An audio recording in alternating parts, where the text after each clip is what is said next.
प्रवाह होते हैं लोग। जो ज्यादा समय देता है उससे सवाल बन जाते हैं और वही कहता है कि हम तेज हैं। जो कम समय देता है सवाल नहीं बनते हैं और कहता है हम कमजोर हैं। दुनिया में कोई कमजोर तेज पैदा नहीं हुआ, सब बराबरे हुआ। बहुत बार ऐसा हुआ ना, हम आपको रियलिटी बताएं, हम बटापे का जोड़ 9th में आके सीखे थे। ई वाला हम ऐसे जोड़ देते थे पहले, अरे इसमें क्या रखा है 1 + 1 2 और 3 + 1 7 हो गई। हमको नंबर ही नहीं आता था। 9th में अला के बाद हमरा समझ में आएगी बहुत बड़ा चीज नहीं है।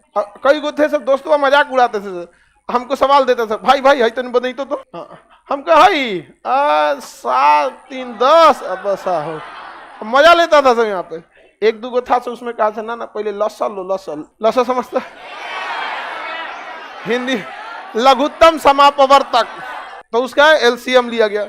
फिर क्या हुआ कि क्रॉस गुणा किया गया है। क्या किया गया? क्रॉस। ये तो समझ में आ गया हमको, यही सबका एलसीएम ले लेना है, फिर क्रॉस गुणा करके जोड़ के लिख देना है। एक बार गड़बड़ा गया हमारा कैसे, हम फुल कॉन्फिडेंस में थे कि अब आ गई लोमरा, तो एगो दिया इसे, अब हम गड़बड़ा गए। एलसीएम एकरा ले लिए हम 25, मार दिया इसे क्रॉस मल्टीप्लाई। बाद में पता चला जब दोनों का डिनोमिनेटर सेम रहे तो एलसीएम सेम, और तब क्रॉस मल्टीप्लाई नहीं, ऊपर का सीधे सीधे जोड़ के कर दिया जाता। तो अब धीरे धीरे समझ में, अब हमको कुछ खास बुझाता नहीं था, लेकिन मैथ से बड़ी उठपटांग था। 9th में इतना ना मैथ पढ़े थे नहीं, मैथ के मास्टर जी हम लोग से कहते थे, गार्जियन से, हमारे दादाजी से बोले थे कि मैथ अब इसका ठीक हो गया है। तब हमें समझ में आया कि जितने अच्छे से दोस्त समझा सकते हैं टीचर नहीं, तो लेकिन आपके दोस्त अच्छे होने चाहिए।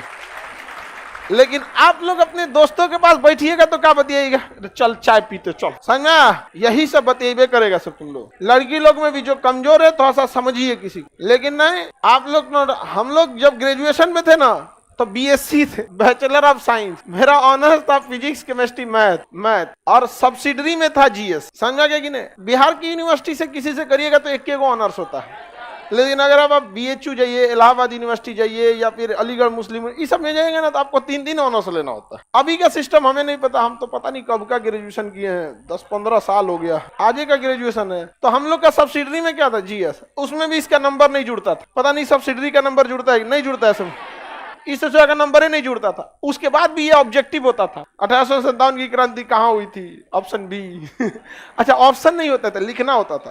क्वेश्चन पूछेगा भारत 1857 की क्रांति कहाँ हुई थी, तो क्वेश्चन नंबर 13 लिखना है मेरठ, हो गया। मतलब वो सेमी ऑब्जेक्टिव कह सकते हैं, आधा ऑब्जेक्ट। ये सब था हम लोग का कौन सी में, ऑनर्स पे, इसमें उतना समझ में। लेकिन जब हम लोग आर्ट्स पढ़ने गए ना, आर्ट जो मतलब ह्यूमैनिटीज के सब्जेक्ट थे, हिस्ट्री ज्योग्राफी, ये सब दोस्तों ने बहुत हेल्प किया, और सीनियर सब ने। तो सीनियर का हम लोग काम भी कर देते थे, फ्री में कोई किसी का हेल्प नहीं करता, समझा। तो सीनियर का बहुत सारा काम कर देते थे। जो लड़के पढ़ने में ठीक थे ना, उनका बहुत सारा काम कर देते थे। अरे लाओ इधर से कुछ खाना वाना नहीं बनाने आता था तो भाई आप अक्सर देखेंगे जिसको नहीं बनाने आता था तो बर्तन मांजो, समझ में आ गया कि नहीं आ गया। और ये स्टूडेंट लाइफ में इसमें हंसने की कोई बात नहीं है। हमको अभी भी नहीं आता है बनाने, बर्तन मांज देते थे, सब्जी खरीद देते थे। तो अगर आपको लगता है कि नहीं कि कोई आपको क्या कर सकता है, उससे नॉलेज मिल सकता है, तो 2 तरह के लड़के मिलेंगे। एक पढ़ने में तेज होंगे और बहुत कोऑपरेटिव होंगे, एक पढ़ने में तेज होंगे और बहुत खचरा होगा। वो करंट अफेयर का किताब